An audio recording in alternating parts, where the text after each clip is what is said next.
POV, you're watching me struggle to open this on camera. Here we go. I think that there's something very primally funny about the kind of content I do because it's so raw and real and out there and the kind of stuff that people would typically consider to be inappropriate, but it's almost like funnier because it's taboo, especially given that we're living in such a politically correct climate and there's so much tension around like PC culture and cancel culture that they're able to experience relief through me as someone who is just saying whatever I want. People in my comments are like, oh my God, you're so hot, your daddy, step on me. For free? This isn't a charity, this isn't Goodwill, this isn't the Red Cross. Hi, I'm Melissa Ong, also known as Chunky's Dead, and I am a comedian / content creator. Ew, I'm so cringe. Okay. TikTok was my very first time basically creating content, like video skits and posting it out into the wild. November of 2019, my best friend Brittany was like, oh my God, you have to get TikTok. Everything on there is so funny. And when I downloaded it, I was blown away by how funny it was, and it reminded me of what Vine used to be. I can't talk right now, I'm doing lonely girl. Can someone please have a crush on me? One of the first viral trends that really caught my eye was this trend where people were using this song called Chunky's Dead. And I thought it was really cool and catchy and I was really into it, so I just made it my username. Ever since then, it's just stuck with me. People started calling me Chunk, Chunky, and I was like, cool, I guess this is my identity now. Hey, you think we should check up on Melissa? Nah, she's probably doing something healthy and productive. I would say my brand is dark and raunchy and satirical comedy, and encouraging people to just do whatever they want, say whatever they want. Obviously, if it's not hurting anybody, but also be themselves without worrying what other people think of them. A lot of my dark comedy definitely comes from my experiences of trauma and mental illness.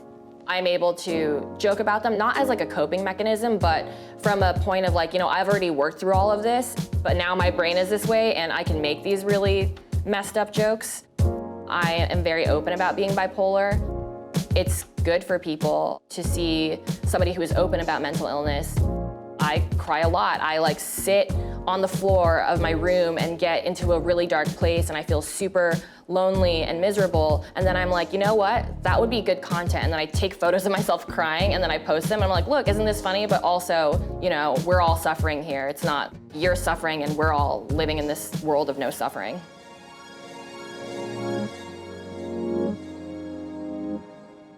So basically, we're gonna be doing a skit where it's kind of like reality show style. So, you know, it's like, oh, we have like a scene of all of us interacting, then it cuts to like one of you guys being interviewed. I grew up watching a lot of YouTube. I was like, that is exactly what I wanna do, but I didn't necessarily think that it could be a career for me. I just went straight into tech. In those first few years of working, I was like, I really don't like this, but maybe once I get to Google, it'll all magically be better because everyone just talks about how amazing of a place it is to work. And ironically, when I got there, I just hated it. I could not work in this field anymore. My plan was basically just to commit to making a ton of content until I grew as much as I did.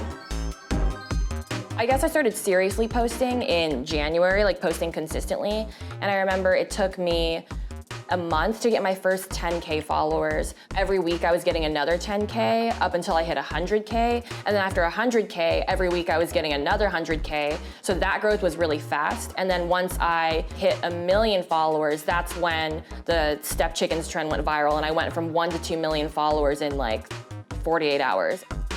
The Step Chickens are a portion of my following where I had made a joke on TikTok being like, hey guys, let's start a cult. So I'll be the cult leader, as in Mother Hen, and whoever's in the cult will be the Step Chickens. And if you want to be a Step Chicken, you just change your profile picture to my profile picture so we can easily identify each other on the TikTok app.